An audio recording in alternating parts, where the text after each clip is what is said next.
मसीह खुदा मेरे अजीज बहनों, भाइयों, बुजुर्गों और प्यारे बच्चों, जैसे जैसे ईद उल जुहा करीब आती है वैसे वैसे नाम नहाद पादरी जो है वो अपनी मुहिम जो शुरू कर देते हैं और हमारे घरों में जाकर हमारे घरों को गलत तालीम देते हैं और हमारे घरों में नाइतफाकियाँ पैदा करते हैं। बाप बेटे के खिलाफ हो जाता है, बेटी बेटे के खिलाफ हो जाती है और इस तरह घरों में लड़ाइयाँ झगड़े शुरू हो जाते हैं। मसीह खुदा मेरे अजीज बहनों और भाइयों, इन दिनों में हमारे पास्टर हजरात जिस बात पर ज़्यादा जोर देते हैं वो है कि कुर्बानी का गोश्त खाना चाहिए या नहीं खाना चाहिए। वो घरों घरों में जाते हैं और पाकलाम की आयात निकाल कर लोगों को पढ़ाते हैं, लोगों के सामने रखते हैं और लोगों से कहते हैं कि कुर्बानी का गोश्त जो है वो हराम है, ये शयातीन की कुर्बानी है। और जिस आयत को लेकर वो लोगों के साथ बातचीत करते हैं उस आयत को मैं आपके सामने पढ़ना चाहता हूँ। मुकद्दस पौलुस रसूल का पहला खत कुरिन्थियों के नाम उसके 10वें बाब की 18वीं आयत से पढ़ना चाहता हूँ। उन पर नजर करो जो जिस्म के रूह से इस्राएली हैं, क्या ज़बीहा खाने वाले मज़बा के शरीक नहीं? बस क्या मैं ये कहता हूँ कि बुत का ज़बीहा कुछ चीज़ है या बुत कुछ चीज़ है? नहीं, बल्कि ये कि जो ज़बीहा वो गुजरानते हैं वो शयातीन के लिए गुजरानते हैं, ना कि खुदा के लिए। और मैं नहीं चाहता कि तुम शयातीन के शरीक हो। तुम खुदावंद का प्याला और शयातीन का प्याला दोनों पी नहीं सकते। तुम खुदावंद के दस्तरखान और शयातीन के दस्तरखान दोनों में शरीक नहीं हो सकते। क्या हम खुदावंद को गैरत दिलाते हैं? क्या हम उससे जोर आवर हैं? इन आयात को वो पढ़कर लोगों को सुनाते हैं और लोगों से कहते हैं कि हमारे जो मुस्लिम बहन भाई हैं वो शयातीन की कुर्बानी करते हैं और ये कुर्बानी का गोश्त जो है वो हराम है। मसीह खुदा मेरे अजीजों, अगर हम मुकद्दस पौलुस रसूल के इस खत को जो उसने कुरिन्थस के नाम लिखा, इसको अगर हम बगौर पढ़ें तो हमें पता चलता है कि कुरिन्थस की कलीसिया में उस वक्त बेशुमार मसाइल चल रहे थे और उन बेशुमार मसाइल में से जो 7 मसाइल थे वो बड़े प्रोमिनेंट थे। पहला मसला था वहां पर जो चल रहा था कि दौलतों और हिकमत पर लोग जो थे वो फख्र करते थे। दूसरा मसला वहां पर यह था कि लोगों ने मखलूत शादियां शुरू कर दी थी। तीसरा मसला वहां पर यह था कि लोग आपस में नाइतफाकी से रहते थे, लड़ाइयां और झगड़े जो थे वो अरूज पर थे। चौथा मसला यह था कि उस वक्त का यूनानी फलसफा अरूज पर था और लोग आपस में एक दूसरे के साथ बहसो मुबासा करते थे। पांचवा मसला वहां पर यह था कि लोग मुर्दों की कयामत के मुनकर थे। छठा मसला वहां पर बुत परस्ती का था और 7वां मसला कुर्बानी के गोश्त का था, जिस पर हमारे जो पास्टर हजरात हैं वो बड़ी खुलकर बहस करते हैं और लोगों के घरों में जाकर इस बात की मुनादी करते हैं कि गैर अक़वाम जो है वो बुत परस्त है और गैर अक़वाम की जो कुर्बानियाँ हैं वो भी शयातीन की कुर्बानियाँ हैं। मसीह खुदा मेरे अजीज़ों, 21वीं सदी का दौर चल रहा है और अंधा जो है वो अंधे को राह नहीं दिखा सकता। अगर अंधा अंधे को राह दिखाएगा तो दोनों गड्ढे में गिरेंगे। और मसीह खुदा भी फरमाते हैं कि अगर तुम किसी के लिए ठोकर का बायस बनते हो तो तुम्हारे गले में चक्की का पाट डालकर तुम्हें समंदर में फेंक दिया जाएगा। तो मसीह खुदा मेरे अजीजों, इससे पहले कि हमारे उन पास्टर हजरात के गले में चक्की का पाट डाला जाए, मैं आपके सामने इस हकीकत को रूशनास करना चाहता हूं कि हमारे मुस्लिम बहन भाई जो कुर्बानी करते हैं वो कुर्बानी का गोश्त हराम नहीं। और जिस बात को लेकर वो लोगों में इंतशार फैलाते हैं कि ये शयातीन की कुर्बानी है, पहली बात वो लोगों के साथ करते हैं कि ये शयातीन की कुर्बानी गुजरानते हैं। और दूसरा जो मसला लोगों के सामने वो बयान करते हैं,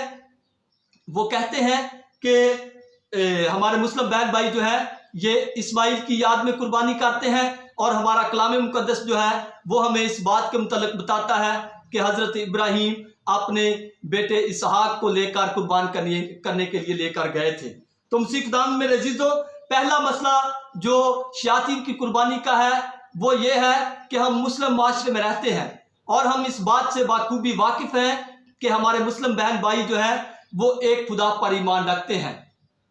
और उसके बाद दूसरा जो मसला है कि वो इस्माइल की कुर्बानी, इस्माइल की याद में कुर्बानी करते हैं, और पास्टर साहबान कहते हैं कि कलाम मुकद्दस में लिखा है कि इसहाक को लेकर जाया गया ताकि उसे कुर्बान किया जाए। तो मसीह खुदा मेरे अजीजों, अगर हम कलाम मुकद्दस का बगौर मुताला करें तो हमें इस बात से रहनुमाई मिलती है कि चाहे वो इस्माइल की याद में कुर्बानी करें, चाहे वो इसहाक की याद में करें, लेकिन मसीह खुदा मेरे अजीजों, खुदा ने इस्माइल को भी बरकत दी और खुदा ने इसहाक को भी बरकत दी। अगर हम तकवीन की किताब का मुताला करें, उसके जिसे पैदाइश की किताब भी कहते हैं, उसके 17वें बाब की 19वीं आयत से मैं पढ़ने लगा हूं। उसमें यूं मरकूम है, बल्कि तेरी बीवी सारा से तेरे लिए एक बेटा पैदा होगा, तू उसका नाम इसहाक रखना, और मैं उससे और बाद उसकी औलाद से अपना अहद जो दायमी अहद है कायम करूंगा। और फिर इस्माइल के बारे में लिखा है, और इस्माइल के हक में भी मैंने तेरी सुनी, देख मैं उसे बरकत दूंगा और बरूमंद करूंगा, उसे नहायत बढ़ाऊंगा और उससे 12 सरदार पैदा होंगे और मैं उसे एक बड़ी कौम बनाऊंगा। लेकिन मैं अपना अहद इसहाक से कायम करूंगा जो सारा से अगले साल में इस वक्त पर तेरे लिए पैदा होगा। मसीह खुदा मेरे अजीजों, खुदा ने ना सिर्फ इसहाक को बरकत दी बल्कि इस्माइल को भी बरकत दी। तो लिहाजा अगर चाहे वो इस्माइल की याद में करते हैं, चाहे वो इसहाक की याद में करते हैं, लेकिन कुर्बानी वो खुदा के लिए करते हैं। और मसीह खुदा मेरे अजीजों, हम सब इस बात से बखूबी वाकिफ हैं कि कुर्बानी के लिए जो बर्रा वो इस्तेमाल करते हैं, जो बकरा वो इस्तेमाल करते हैं, जो शतरा इस्तेमाल करते हैं, जितने जानवर भी वो कुर्बानी के लिए इस्तेमाल करते हैं, वो हर तरह की बीमारी से पाक और साफ होते हैं। अगर उनको किसी तरह की भी कोई बीमारी हो या उनके जिस्म पर कोई निशान हो या कोई जख्म हो तो उनकी कुर्बानी जो है वो खुदा की हजूर में कबूल नहीं होती, ऐसा उनका मानना और उनका ईमान है। इसलिए मसीह खुदा मेरे अजीजों, अगर वो जानवर हर तरह की नजासत से पाक होते हैं, हर तरह के मिलाप से पाक होते हैं, हर तरह की बीमारी और लाचारी से पाक होते हैं, तो फिर मसीह खुदा मेरे अजीजों वो गोश्त नहायत ही पाक और नहायत ही लजीज है। उसको खाने से ना तो हम नापाक होते हैं और ना ही हमारा जिस्म जो है वो नापाक होता है। अगर हम कलाम मुकद्दस का बगौर मुताला करें तो कलाम मुकद्दस हमारी रहनुमाई करता है कि कोई चीज़ जो है वो नापाक नहीं है, बल्कि जितनी चीज़ें खुदा ने इंसान के लिए बनाई हैं वो तमाम की तमाम इंसान के इस्तेमाल के लिए बनाई हैं और इंसान के फ़ायदे के लिए बनाई हैं। अगर हम तकवीन की किताब, जिसे पैदाइश की किताब भी कहते हैं, उसके पहले बाब का अगर हम मुताला करें तो हमें पता चलता है कि खुदा ने जब कायनात को खलक किया, खुदा ने जितने जानदार पैदा किए, खुदा ने जितनी मखलूकात पैदा की, खुदा ने कहा कि अच्छा है। खुदा ने किसी चीज़ को बुरा नहीं कहा बल्कि खुदा ने कहा कि ये अच्छा है। तो मसीह खुदा मेरे अजीजों, अगर खुदा इन चीज़ों को, तमाम मखलूकात को अच्छा कहता है तो फिर हम इंसान कौन होते हैं इन चीज़ों को हराम कहने वाले, फिर हम कौन होते हैं इन चीज़ों को बुरा कहने वाले। अगर हम मुकद्दस पौलुस रसूल का खत रोमियो के नाम उसके 14वें बाब की 14वीं आयत को पढ़ें तो उसमें मुकद्दस पौलुस रसूल फरमाते हैं कि कोई चीज़ बजाते खुद हराम नहीं है, बल्कि हम इंसान हैं जो इन चीज़ों को हराम और हलाल करार देते हैं। मुकद्दस पौलुस रसूल का खत रोमियो की कलीसिया के नाम उसके 14वें बाब की 14वीं आयत को मैं आपके सामने पढ़ने लगा हूं। उसमें यूं लिखा है, मैं जानता और खुदावंद यीशु मसीह में यकीन रखता हूं कि कोई चीज़ बजाते खुद हराम नहीं, लेकिन जो उसे हराम समझता है उसके लिए हराम है। फिर उसके बाद अगर हम मुकद्दस पौलुस रसूल का खत रोमियो के नाम उसके 14वें बाब की 17वीं आयत को पढ़ें तो उसमें यूं मरकूम है, क्योंकि खुदा की बादशाही खाने पीने पर नहीं बल्कि उस सदाकत और सलामती और खुश वक्ती पर मौकूफ है जो रूहुल कुद्स में होती है। तो मुझसे खुदा मेरे अज़ीज़ों, खुदा का कलाम मुक़द्दस जो है वो हमें इस बात से रूशनास करता है कि कोई चीज़ जो है वो हराम नहीं, बल्कि खुदा ने जितनी चीज़ें पैदा की हैं खुदा ने कहा कि अच्छा है। अगर हम मुक़द्दस पौलुस रसूल का खत कुलसियों की कलीसिया के नाम पढ़े, उसके दूसरे बाब की 20वीं से 23वीं आयत को पढ़े तो उसमें मुक़द्दस पौलुस रसूल साफ और वाज़ेह अल्फाज में ये फरमाते हैं कि जितने भी ये कवानीन बनाए गए हैं ये इंसान के बनाए हुए कवानीन हैं। मुक़द्दस पौलुस रसूल का खत कुलसियों की कलीसिया के नाम उसके दूसरे बाब की 20वीं से 23वीं आयत में यूं मरकूम है, बस अगर तुम मसीह के साथ दुनियावी असूल की निस्बत मर गए हो तो अब तक ऐसे कवायद के क्यों पाबंद होते हो, गोया कि तुम दुनिया ही में जिंदगी गुजारते हो कि मत छूना, मत चखना और मत हाथ लगाना, ये सब चीजें काम में लाते लाते फना हो जाती हैं और ये असूल सिर्फ आदमियों के अहकाम और तालीमात से करार पाए हैं। ये बातें खुद इजाद करदा इबादत और खाकसारी और बदनी रियाजत के लिहाज से हिकमत की सूरत तो रखती हैं मगर नफसानी रंगतों के रोकने के लिए किसी काम की नहीं है। मुक़द्दस पौलुस रसूल का पहला खत अगर हम तीमुथियुस के नाम पढ़े तो उसमें मुक़द्दस पौलुस रसूल फरमाते हैं कि खुदा की हर मखलूक अच्छी है। खुदा ने कायनात की जितनी चीज़ें खलक की हैं खुदा ने उनको कहा कि अच्छा है। अगर हम उसको पढ़ें तो हमारी रहनुमाई यूं होती है और रूह का साफ कलाम यह है कि आखिरी ज़मानों में गुमराह करने वाली रूहों और शयातीन की तालीम की तरफ मुतवज्जा होकर बाद ईमान से मुर्तद हो जाएंगे, यानी अपने ईमान से फिर जाएंगे, यानी उन झूठ बोलने वालों की रियाकारी के सबब से जिनका ज़मीर दागी हुआ है, और ये ब्याह करने से मना करेंगे और उन खानों से परहेज करने का हुक्म देंगे जिन्हें खुदा ने इसलिए पैदा किया है कि ईमानदार और सच्चाई के जानने वाले उन्हें शुक्रगुजारी के साथ खाया करें। खुदा की हर मखलूक अच्छी है और कोई काबिल तरदीद नहीं, बशर्ते के शुक्रगुजारी के साथ खाई जाए, इस वास्ते कि वो खुदा के कलाम और दुआ से पाक हो जाती है। तो मुसीह खुदा मेरे अज़ीज़ों, हम खुदा ने जितनी भी चीज़ें हमारे लिए पैदा की हैं खाने पीने के लिए, अगर हम उन पर दुआ करते हैं, खुदा का नाम लेकर उसको खाते हैं, खुदा की शुक्रगुजारी करके उसको खाते हैं, तो वो चीज़ खुदा के कलाम और दुआ से पाक हो जाती है। और अगर हम कुर्बानी का गोश्त जो हमारे मुस्लिम बहन भाई करते हैं उस पर अगर हम खुदा का नाम लेकर खुदा का पाक कलाम पढ़ के खुदा से दुआ करके अगर हम उसको खाते हैं तो अगर पास्टर हजरात के कहने के मुताबिक अगर वो नापाक भी है तो वो हमारे लिए पाक हो जाती है। अगर हम मुक़द्दस पौलुस रसूल का खत तीतुस के नाम पढ़े, उसके पहले बाब की 15वीं आयत को अगर हम पढ़े तो उसमें भी हमें इस बात के बारे में पता चलता है कि पाक लोगों के लिए सब कुछ पाक है, लेकिन जो नापाक लोग हैं जिनका ईमान नापाक है उनके लिए सब चीज़ें नापाक हैं। मुक़द्दस पौलुस रसूल का खत तीतुस के नाम उसके पहले बाब की 15वीं आयत में यूं लिखा है, पाक लोगों के लिए सब कुछ पाक है मगर नापाक और बेईमान लोगों के लिए एक चीज भी पाक नहीं, बल्कि उनकी अक्ल और ज़मीर दोनों नापाक हैं। मुसीह खुदा मेरे अज़ीज़ों, अगर हम रसूलों के अमाल उसके 10वें बाब की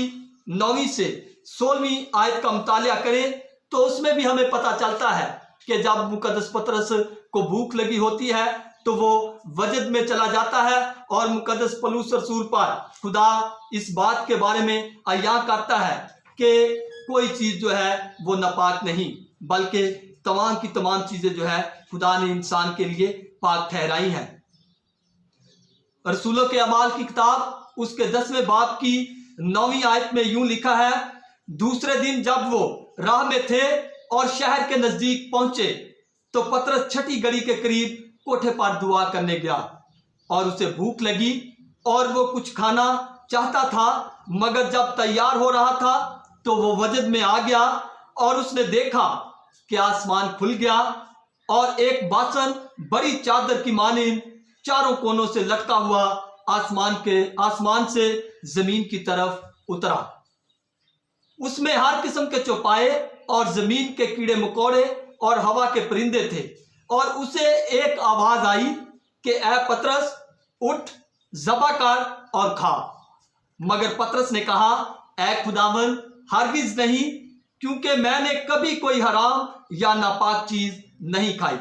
दूसरी बार फिर उसे आवाज आई कि जिसे खुदा ने हलाल ठहराया है तू हराम मत कह। ये 3 बार हुआ और फिलफौर वो बासन फिर आसमान पर उठा लिया गया। मसीह खुदा मेरे अजीजों, अगर खुदा इतने बड़े रसूल को इस बात के बारे में रूशनास करवा रहा है कि जिन चीज़ों को मैंने हलाल ठहराया है तू उनको हराम क्यों ठहराता है, तो फिर हम आम इंसान, हम गुनाहगार इंसान, हम जो पास्टर हजरात हैं, वो क्या चीज़ हैं, वो कौन होते हैं खुदा की बनाई हुई चीज़ों को हराम कहने वाले और नापाक कहने वाले। मुकद्दस मत्ती की अंजील अगर हम उसके 15वें बाब की 11वीं आयत को पढ़ें तो उसमें खुदावंद यीशु मसीह खुद अपने मुंह से ये अल्फाज फरमाते हैं कि जो चीज़ इंसान के मुंह से अंदर जाती है वो इंसान को नापाक नहीं करती, बल्कि जो चीज़ें हमारे अंदर से बाहर आती हैं वो इंसान को नापाक करती हैं। मुकद्दस मत्ती की अंजील उसके 15वें बाब की 11वीं आयत से मैं पढ़ने लगा हूं। जो चीज मुंह में जाती है वो इंसान को नापाक नहीं करती, बल्कि जो मुंह से निकलती है वही इंसान को नापाक करती है। तब शागिर्दों ने पास आकर उससे कहा, क्या तू जानता है कि फरीसियों ने यह बात सुनकर ठोकर खाई? पर उसने जवाब में कहा, जो पौधा मेरे आसमानी बाप ने नहीं लगाया वो जड़ से उखाड़ा जाएगा। उन्हें जाने दो, वो अंधे अंधों के रहनुमा है, और अगर अंधा अंधे की रहनुमाई करे तो दोनों घड़े में गिरेंगे। फिर पतरस ने मुखातब होकर कहा कि यह तमसील हमें समझा दे। तो उसने कहा कि क्या तुम भी अब तक बेसमझ हो? क्या तुम नहीं समझते कि जो कुछ मुंह में जाता है वो पेट में पड़ता और जाए जरूर में फेंका जाता है। लेकिन जो बातें मुंह से निकलती हैं वो दिल से निकलती हैं और वही इंसान को नापाक करती हैं, क्योंकि बुरे इरादे मुंह से निकलते हैं, यानी खूनरेजियां, जनाकारियां, हरामकारियां, चोरियां, झूठी गवाहियां, कुफरगोइयां, यही बातें हैं जो इंसान को नापाक करती हैं। मगर बगैर हाथ धोए खाना इंसान को नापाक नहीं करता, और ना ही कोई और चीज़ जो है उसको खाने से हमारा जिस्म नापाक होता है। मसीह खुदावंद मेरे अजीज बहनों और भाइयों, अगर हम खुदावंद यीशु मसीह की तालीमात पर गौर करें तो खुदावंद यीशु मसीह ने अपनी इलानिया ज़िंदगी के दौरान इस बात का ऐलान किया है कि जो चीज़ हमारे अंदर जाती है वो हमें नापाक नहीं करती, बल्कि जो हमारे अंदर से बाहर आती है वो हमें नापाक करती है। तो मसीह खुदावंद मेरे अजीजों, खुदावंद यीशु मसीह ने और खुदा ने अपने बेटे को इस दुनिया में इसलिए भेजा ताकि वो मोहब्बत को फैलाए और नफरत को इस दुनिया में ख़त्म करे। तो खुदावंद यीशु मसीह ने हुक्म अजीम जो है वो हमारी रहनुमाई करने के लिए हमें दिया कि तू अपने खुदा को अपने सारे दिल से, अपनी सारी जान से, अपनी सारी अकल से और अपनी सारी ताकत से ज़्यादा प्यार कर, और अपने हमसाये को अपनी मानद प्यार कर। तो मसीह खुदावंद मेरे अजीजों, हमारा हमसाया जो है वो हर वो इंसान है जिसको खुदा ने अपनी शबीह पर पैदा किया, चाहे वो कोई हिंदू है, चाहे मुसलमान है, चाहे सिख है या किसी भी बरादरी से ताल्लुक़ रखता है, वो हमारा हमसाया है और हमें उसके साथ प्यार मोहब्बत से रहना चाहिए, बजाय इसके कि हम तफरकेबाजियाँ पैदा करें। हमें चाहिए कि हम मोहब्बत को फ़रोग़ दें, ताकि जिस मोहब्बत को कायम करने के लिए खुदा ने अपने प्यारे बेटे को इस दुनिया में भेजा उसे हम पूरी दुनिया में आम कर सकें।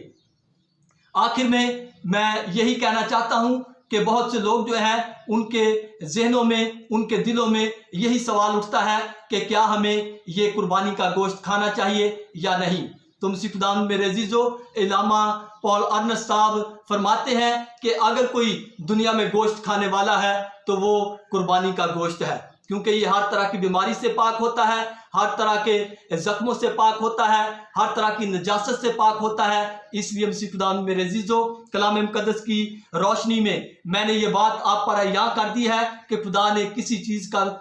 चीज़ को नापाक नहीं ठहराया, बल्कि जो हमारे मुस्लिम बहन भाई कुर्बानी करते हैं वो खुदा के लिए करते हैं, पाक कुर्बानी करते हैं, इब्राहिम की याद में करते हैं। इसलिए हमें चाहिए कि हम उनके साथ मिलकर उनकी ईद की खुशियों को दोबाला करें, ताकि हम नफरत को हटाकर प्यार और मोहब्बत को इस दुनिया में कायम कर सकें। मसीह हमारे खुदा उनके वसीला से, आमीन।